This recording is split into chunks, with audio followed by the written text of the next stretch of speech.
Assalamu alaikum wa rahmatullahi ta'ala wa barakatuh. Alhamdulillah, salatu wassalamu ala ashrafil mursalin wa ala alihi wa sahbihi ajma'in al-fa'izin wa bidillah amma ba'd. Subhanallah walhamdulillah wa la ilaha illallah wallahu akbar wa la hawla wa la quwwata illa billahi al-aliyyil azim. ബഹുമാനപ്പെട്ട ഉസ്താദുമാരെ, മറ്റു എൻ്റെ ശബ്ദം ശ്രമിക്കുന്ന ദാലിം സുഹൃത്തുക്കളെ, നമ്മുടെ സംഗമത്തെ നാഥനായ അല്ലാഹു സുബ്ഹാനഹു വ തആല സ്വാലിഹായ സൽക്കർമ്മമായി സ്വീകരിക്കുമാറാവട്ടെ. ആമീൻ യാ റബ്ബൽ ആലമീൻ. നമുക്കെല്ലാവർക്കും അറിയാവുന്നത് പോലെ തന്നെ സ്വാതന്ത്ര്യത്തിന്റെ പൊൻപുലരിയിലാണ് നാം എല്ലാവരും ഇന്ന് ഒരുമിച്ച് കൂടിയിട്ടുള്ളത്. സൂര്യനസ്തമിക്കാത്ത സാമ്രാജ്യത്തിന്റെ അടിമത്തത്തിന്റെയും അടിച്ചമർത്തലിന്റെയും ചെങ്ങലകൾ ഭേദിച്ചുകൊണ്ട് സ്വാതന്ത്ര്യമെന്ന ഭാരതീയരുടെ അവകാശം തിരികെ നേടിയെടുത്തതിന്റെ ആവേശപൂർവമായ ഓർമ്മപ്പെടുത്തലുകളാണ് ഓരോ സ്വാതന്ത്ര്യ സമരവും, ഓരോ സ്വാതന്ത്ര്യ ദിനവും. സമ്പൽ സമൃദ്ധമായ ഭാരതാംബയെ അടിമത്തത്തിന്റെ ചെങ്ങലകൾ കൊണ്ട് വരിഞ്ഞു മുറുക്കിയ വിദേശ ശക്തികൾക്കെതിരെ ശക്തിയുറ്റ പോരാട്ട വീര്യത്തിലൂടെ മതമൈത്രി ചേർത്ത് കോർത്ത മഹിത പാരമ്പര്യത്തെ തച്ചുടക്കാൻ തങ്ങൾ അനുവദിക്കില്ല എന്നുറക്കെ പ്രഖ്യാപിച്ചുകൊണ്ട് പ്രാണനേക്കാൾ വലുതാണ് പിറന്ന നാടിന്റെ മാനവും സ്വാതന്ത്ര്യവും എന്ന് ചിന്തിച്ച ഒരു തലമുറയുടെ ത്യാഗത്തിന്റെ ഫലമാണ് നാം ഇന്ന് അനുഭവിച്ചു കൊണ്ടിരിക്കുന്ന സ്വാതന്ത്ര്യം എന്ന് പറയുന്നത്. എന്നാൽ 77 വർഷങ്ങൾക്കിപ്പുറം ഇന്നത്തെ ഇന്ത്യ എന്ന് പറയുന്നത് ഗാന്ധിജിയോ നെഹ്റുവോ മറ്റുള്ള സ്വാതന്ത്ര്യ സമര സേനാനികളോ സ്വപ്നം കണ്ട ഇന്ത്യ അല്ല എന്ന് നാം മനസ്സിലാക്കേണ്ടതുണ്ട്. വർഗീയതയുടെയും വിഭാഗീയതയുടെയും ബ്രിട്ടീഷുകാർ അന്ന് ഇന്ത്യയിൽ ഉപേക്ഷിച്ചിട്ട് പോയ വർഗീയതയുടെ വിത്തുകൾ ഇന്ന് പടർന്ന് പന്തലിച്ചുകൊണ്ട് ഒരു വടവൃക്ഷമായി മാറിയിരിക്കുന്നു എന്നുള്ളതാണ് വാസ്തവം. ജാതിയുടെയും മതത്തിന്റെയും വർഗത്തിന്റെയും നിറത്തിന്റെയും പണത്തിന്റെയും പേരും പറഞ്ഞുകൊണ്ട് പരസ്പരം കലഹിച്ചു കൊണ്ടിരിക്കുന്ന ഇന്ത്യൻ സമൂഹത്തിലാണ് നാം ഇന്ന് ജീവിച്ചു കൊണ്ടിരിക്കുന്നത്. അതുപോലെ തന്നെയാണ് ഈ ദിവസത്തിൽ നമ്മുടെ പൂർവികരായ സ്വാതന്ത്ര്യ സമര സേനാനികളുടെ ചരിത്രങ്ങൾ പാടിയും പറഞ്ഞും നാം ഓർക്കുമ്പോൾ ഏറെ അവഗണിക്കപ്പെടുന്നവരാണ് മുസ്ലിം സ്വാതന്ത്ര്യ സമര സേനാനികൾ എന്ന് പറയുന്നത്. മുസ്ലിങ്ങളെ ഇന്ത്യയിൽ നിന്ന് തുടച്ചു നീക്കുക എന്നുള്ള ലക്ഷ്യം വെച്ചുകൊണ്ട് ഇന്നത്തെ ഭരണാധികാരികൾ നടത്തുന്ന ചിന്തകളാണ് ഇതിന് പിന്നിലെന്ന് നാം മനസ്സിലാക്കേണ്ടതുണ്ട്.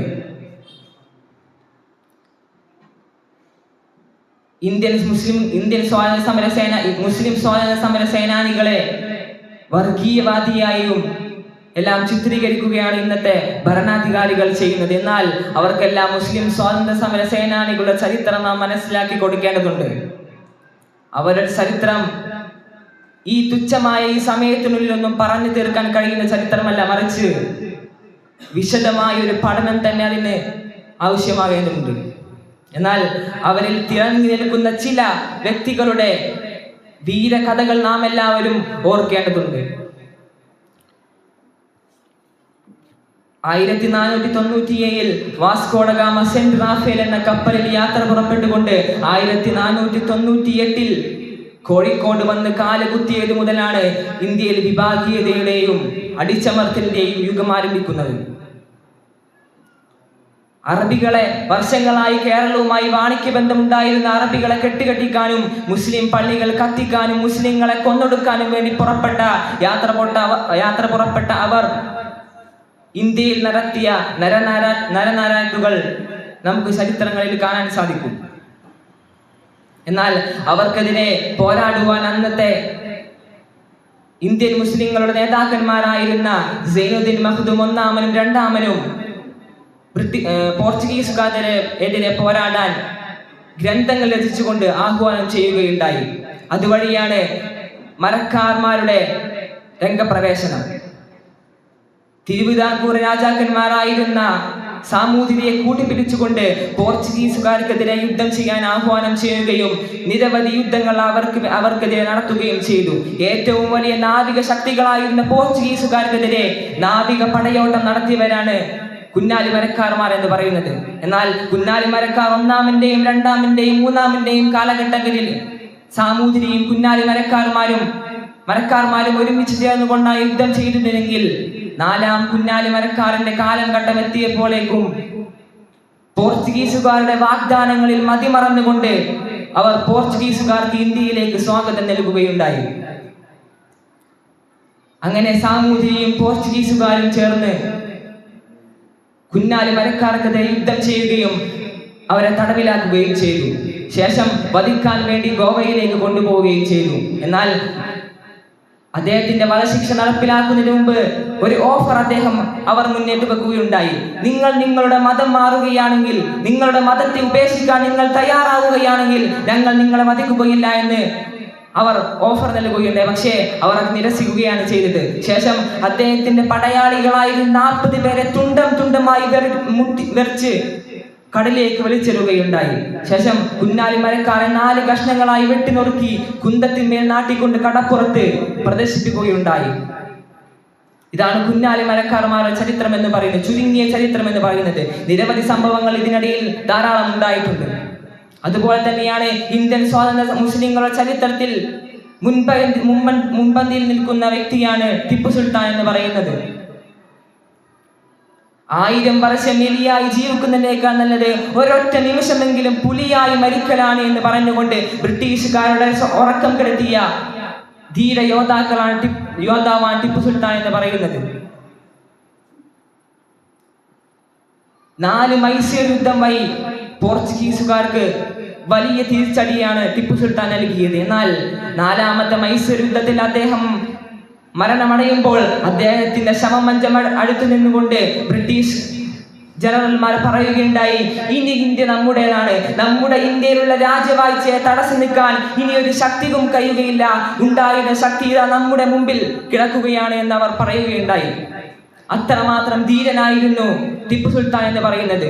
ആ ടിപ്പു സുൽത്താനെയാണ് ഇന്ന് വർഗീയവാദി ഹിന്ദുക്കളെ മുസ്ലിമിലേക്ക് മതം മാറ്റുമെന്ന ഒരാളായി ഇന്നത്തെ സമൂഹം ചിത്രീകരിച്ചുകൊണ്ടിരിക്കുന്നത്.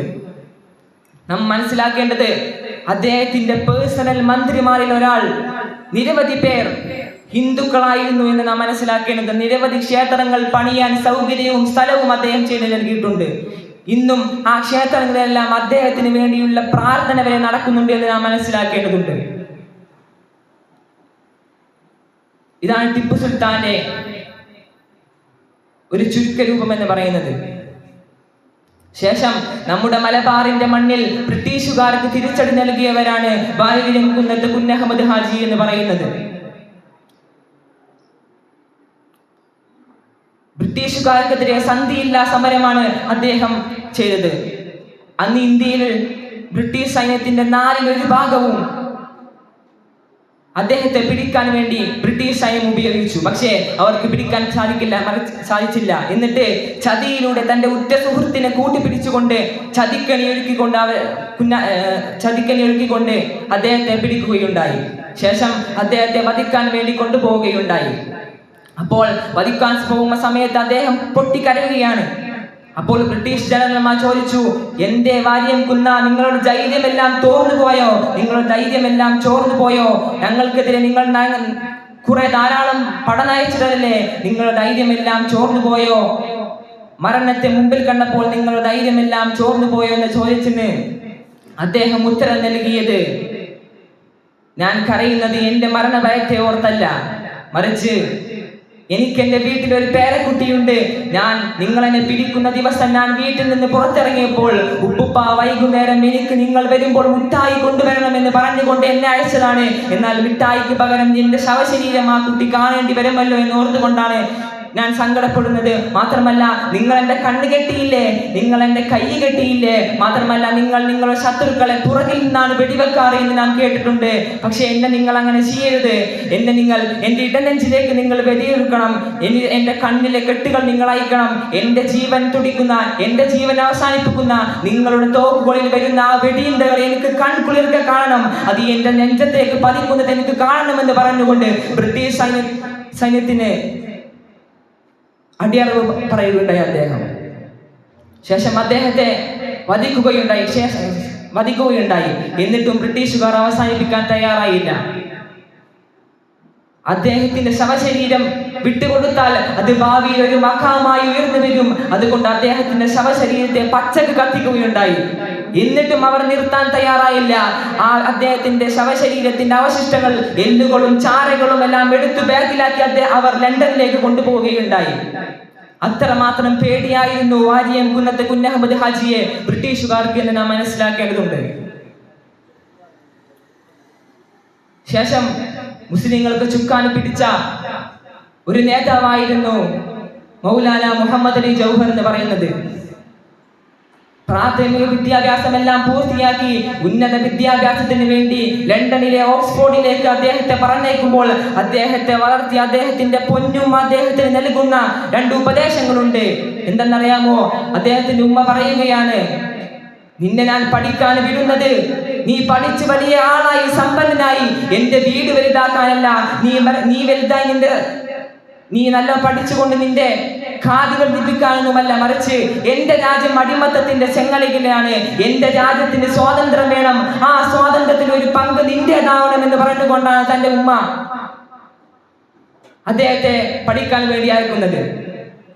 അതുമാത്രമല്ല, 2ാമത്തെ ഉപദേശമാണ്, എന്തൊക്കെ പ്രതിസന്ധികൾ നിനക്ക് വന്നാലും നീ തഹജ്ജുദ് നിസ്കാരം ഒഴിവാക്കരുത് എന്ന് പറഞ്ഞുകൊണ്ടാണ് അദ്ദേഹത്തെ പറഞ്ഞയക്കുന്നത്.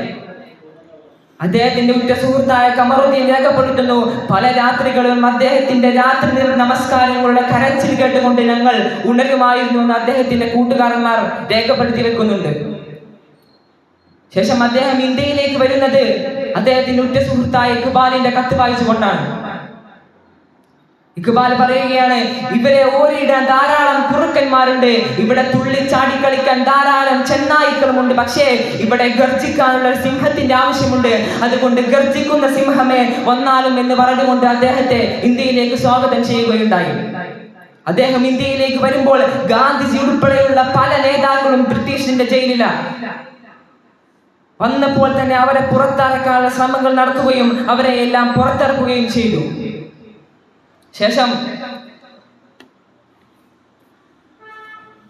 1931 80 രാജ്യങ്ങൾ ഭരിക്കുന്ന ബ്രിട്ടീഷ് സാമ്രാജ്യത്തിന്റെ വട്ടമേശ സമ്മേളനത്തിലേക്ക് ഇന്ത്യയെ പ്രതിനിധീകരിച്ചുകൊണ്ട് മൗലാന മുഹമ്മദ് അലി ജൗഹറിനെ ഗാന്ധിജി ഉൾപ്പെടെയുള്ള പല നേതാക്കളും അയക്കുകയുണ്ടായി. പോകുന്ന വഴിക്ക് പല നേതാക്കളും അദ്ദേഹത്തോട് ചോദിക്കുകയുണ്ടായി, വാട്ട് ഈസ് യുവർ മാനിഫെസ്റ്റോ, എന്താണ് നിങ്ങളുടെ പ്രകടന പത്രിക എന്ന് ചോദിക്കുമ്പോൾ നീളം ചുബയായ ശർവാനിയുടെ പോക്കറ്റിൽ നിന്നും ഒരു ഖുർആൻ ഉയർത്തിപ്പിടിച്ചുകൊണ്ട് അദ്ദേഹം പറയുകയാണ്, this is my manifesto, this is only my manifesto, ഇതാണ് എന്റെ പ്രകടന പത്രിക, ഞാൻ അവിടെ പറയാൻ പോകുന്നത് ഇതാണ് എന്ന് അദ്ദേഹം പറയുകയുണ്ടായി. ശേഷം അവിടെ എത്തുകയും അദ്ദേഹത്തിന് പ്രസംഗിക്കാൻ വെറും 5 മിനിറ്റ് അവർ അനുവാദം നൽകുകയും ചെയ്തു. ഉടനെ തന്നെ അദ്ദേഹം പ്രസംഗം ആരംഭിച്ചു. ഹംദും സ്വലാത്തും ചൊല്ലിയതിനു ശേഷം അദ്ദേഹം ആദ്യമായി പറഞ്ഞത്, I am the representative of 32 crores, ഞാൻ 32 കോടി ജനങ്ങളുടെ പ്രതിനിധിയാണ്, എനിക്ക് 5 മിനിറ്റ് തികയുകയില്ല, 1 കോടി ജനങ്ങൾക്ക് 1 മിനിറ്റ് വീതം, 32 കോടി ജനങ്ങൾക്ക് 32 മിനിറ്റ് എനിക്ക് താ എന്ന് അദ്ദേഹം പറയുകയുണ്ടായി. അങ്ങനെ അവർ 32 മിനിറ്റ് അനുവദിച്ച് നൽകുകയും ചെയ്തു. ഇന്ത്യക്ക് വേണ്ടി ധാരാളം അദ്ദേഹത്തിന്റെ പ്രസംഗങ്ങളിൽ അദ്ദേഹം സംസാരിച്ചു. നിങ്ങൾക്ക് വേണമെങ്കിൽ ഇന്ത്യയുടെ സമ്പത്ത് എടുത്തോ, നിങ്ങൾക്ക് വേണമെങ്കിൽ നിങ്ങളുടെ സിംഹാസനം എടുത്തോ, പക്ഷേ ഇന്ത്യയിൽ ഒരു മഹത്തായ പാരമ്പര്യമുണ്ട്, ആ പാരമ്പര്യത്തെ തച്ചൊടുക്കാൻ ഞങ്ങൾ ആരെയും അനുവദിക്കില്ല, അതിന് നിങ്ങൾ മുതിരരുത് എന്ന് പറഞ്ഞുകൊണ്ട് അദ്ദേഹം ബ്രിട്ടീഷ് നേതാക്കൾക്കുമെതിരെ ആഞ്ഞടിക്കുകയുണ്ടായി. എന്നിട്ട് 17ാമത്തെ മിനിറ്റിൽ അദ്ദേഹം പറയുകയുണ്ടായി, മൈ ബിലോവഡ് പ്രൊഫറ്റ് സല്ലല്ലാഹു അലൈഹി വസല്ലം he said that, എന്റെ സ്നേഹനിധിയായ പ്രവാചകൻ തിരുമേനി സല്ലല്ലാഹു അലൈഹി വസല്ലം പറയുന്നു എന്ന് പറഞ്ഞപ്പോഴേക്കും അപ്പോൾ തന്നെ നിയന്ത്രിതാവായ ജോർജ് എഴുന്നേറ്റുകൊണ്ട് പറയുകയാണ്, stop there, don't indicate that name here, ആ പേര് ഇവിടെ പറയരുത്, എനിക്ക് ആ പേര് കേൾക്കുന്നത് ഇഷ്ടമല്ല എന്ന് പറയുകയുണ്ടായി. അപ്പോൾ ചരിത്രകാരന്മാർ രേഖപ്പെടുത്തുന്നുണ്ട്, അദ്ദേഹത്തിന്റെ മുമ്പിലുണ്ടായിരുന്ന ബെഞ്ചിൽ മേൽ കൈകൊട്ടി എണീച്ചുകൊണ്ട് അദ്ദേഹം പറയുകയാണ് ഉണ്ടായി, അതുവരെ ബിലോവർ ജോർജ് എന്ന് വിളിച്ചിരുന്ന, ബഹുമാനപ്പെട്ട ജോർജ് എന്ന് വിളിച്ചിരുന്ന അദ്ദേഹം ജോർജിന്റെ മുഖത്തേക്ക് കൈനീട്ടിക്കൊണ്ട് പറയുകയുണ്ടായി, mister George, if you ask me about my religion, firstly, secondly and finally I am a Muslim, I am a Muslim, I am a Muslim. And if you ask my nation, firstly, secondly and finally I am a Indian, I am a Indian, I am a Indian. ജോർജിന്റെ മുഖത്ത് നോക്കിക്കൊണ്ട് അദ്ദേഹം പറയുകയുണ്ടായി, നിങ്ങൾ എന്റെ മതത്തെ കുറിച്ചാണ് ചോദിക്കുന്നെങ്കിൽ അൽഹംദുലില്ലാഹ്, ഞാൻ ആദ്യമായും അവസാനമായും പറയും ഞാനൊരു മുസൽമാനാണ് മിസ്റ്റർ ജോർജ്, ഞാനൊരു മുസൽമാനാണ്. നിങ്ങൾ എന്റെ രാജ്യത്തെ കുറിച്ച് ചോദിക്കുകയാണെങ്കിൽ ഞാൻ പറയും, ഞാൻ ഒന്നാമതായും രണ്ടാമതായും അവസാനമായും ഞാൻ പറയും ഞാനൊരു ഇന്ത്യക്കാരനാണ്, ഞാനൊരു ഇന്ത്യക്കാരനാണ്, ഞാൻ ഇന്ത്യക്കാരനാണ് പറയുകയുണ്ടായി അദ്ദേഹം. ഇത് തന്നെയാണ് ഗാന്ധിജി പറയുന്നത്. പല രാജ്യങ്ങളും സ്വാതന്ത്ര്യത്തിന് വേണ്ടി കഷ്ടപ്പെട്ടിട്ടുണ്ട്, പല ആളുകളും അതിനുവേണ്ടി സംസാരിച്ചിട്ടുണ്ട്. എന്നാൽ ഇന്ത്യയുടെ സ്വാതന്ത്ര്യത്തിന് വേണ്ടി സംസാരിച്ച മുഖ്യ വ്യക്തി, ഒന്നാം സ്ഥാനം ഞാൻ അദ്ദേഹത്തിന്, എന്റെ മൗലാനക്ക്, എന്റെ ജൗഹറിന് ഞാൻ നൽകുമെന്ന് ഗാന്ധിജി രേഖപ്പെടുത്തി വെക്കുകയുണ്ടായി. അത്രമാത്രം ബന്ധമായിരുന്നു ഗാന്ധിജിയും മൗലാന മുഹമ്മദ് അലി ജൗഹറും. ശേഷം അദ്ദേഹത്തിന്റെ പ്രസംഗത്തിൽ പറയുകയുണ്ടായി, ഒന്നെങ്കിൽ എന്റെ രാജ്യത്തിന് നിങ്ങൾ സ്വാതന്ത്ര്യം തരൂ, അല്ലെങ്കിൽ ഈ മണ്ണിൽ എനിക്ക് ഒരു 6 അടി മണ്ണ് തരൂ എന്ന് അദ്ദേഹം പറഞ്ഞുകൊണ്ട് അദ്ദേഹത്തിന്റെ പ്രസംഗത്തിനിടയ്ക്ക് അദ്ദേഹം കുഴഞ്ഞു വീഴുകയുണ്ടായി. അതിനുശേഷം താൻ പഠിച്ചിരുന്ന ഓക്സ്ഫോർഡിലെ മെഡിക്കൽ കോളേജിലേക്ക് അദ്ദേഹം മാറ്റുകയും ചെയ്തു. എന്നാൽ അവിടെ വെച്ച് അദ്ദേഹം ഒരു വസിയത്ത് ചെയ്യുന്നുണ്ട്, They are waiting for me. ഇന്ത്യയിലുള്ള ജനങ്ങൾ എന്നെ കാത്തിരിക്കുകയാണ്, ഞാൻ സ്വാതന്ത്ര്യം കൊണ്ട് ചെല്ലുന്നത് അവർ കാത്തിരിക്കുകയാണ്. അതുകൊണ്ട് സ്വാതന്ത്ര്യമില്ലാതെ ഞാൻ എങ്ങനെ അവരെ അടുത്തേക്ക് പോകും? അതുകൊണ്ട് ഞാൻ മരിച്ചാൽ എന്നെ ഇന്ത്യയിലേക്ക് മറമാടാൻ കൊണ്ടുപോകരുത്, അതെനിക്ക് ഇഷ്ടമില്ല എന്ന് അദ്ദേഹം പറയുകയുണ്ടായി. അത് സ്വാതന്ത്ര്യമില്ലാത്ത മണ്ണാണ്, അവിടേക്ക് എന്നെ കൊണ്ടുപോയി മറമാടരുത് എന്ന് അദ്ദേഹം പറയുകയുണ്ടായി. അങ്ങനെ അദ്ദേഹത്തിന്റെ വസിയത്ത് പ്രകാരം അദ്ദേഹത്തെ ബൈത്തുൽ മുഖദ്ദിസിലാണ് മറമാടിയത്. ഇത്തരത്തിലുള്ള വീര യോദ്ധാക്കളുടെ ചരിത്രമാണ് മുസ്ലിം സ്വാതന്ത്ര്യ സമര സേനാനികളുടെ ചരിത്രത്തിൽ നാം ഓർക്കേണ്ടത്. അവസാനമായി മുസ്ലിങ്ങളെ ഇന്ത്യയിൽ നിന്ന് തുടച്ചു നീക്കാൻ ശ്രമിക്കുന്ന ഇന്നത്തെ ഭരണാധികാരികൾ നാം പറയേണ്ട വാക്ക്, ഞങ്ങളുടെ പൂർവികരായ ആളുകളുടെ രക്തം ഈ ഇന്ത്യക്ക് വേണ്ടി ചിന്തിയിട്ടുണ്ടെങ്കിൽ, അവരുടെ രക്തത്തിന്റെ ഗന്ധം ഇന്നും ഈ ഇന്ത്യയുടെ മണ്ണിൽ നിലനിൽക്കുന്നുണ്ടെങ്കിൽ, ഞങ്ങൾ 1000 വർഷം കഴിഞ്ഞാലും ഞങ്ങൾ ഇന്ത്യയുടെ മണ്ണിൽ നിലനിൽക്കുക തന്നെ ചെയ്യുമെന്ന് അവർക്ക് നാം ശക്തമായി മറുപടി കൊടുക്കേണ്ടതുണ്ട് എന്ന് ഓർമ്മപ്പെടുത്തിക്കൊണ്ട് ഞാൻ അവസാനിപ്പിക്കുന്നു. അൽഹംദുലില്ലാഹി റബ്ബിൽ ആലമീൻ. വസ്സലാമു അലൈക്കും വറഹ്മത്തുള്ളാഹി തആല വബറകാതുഹു.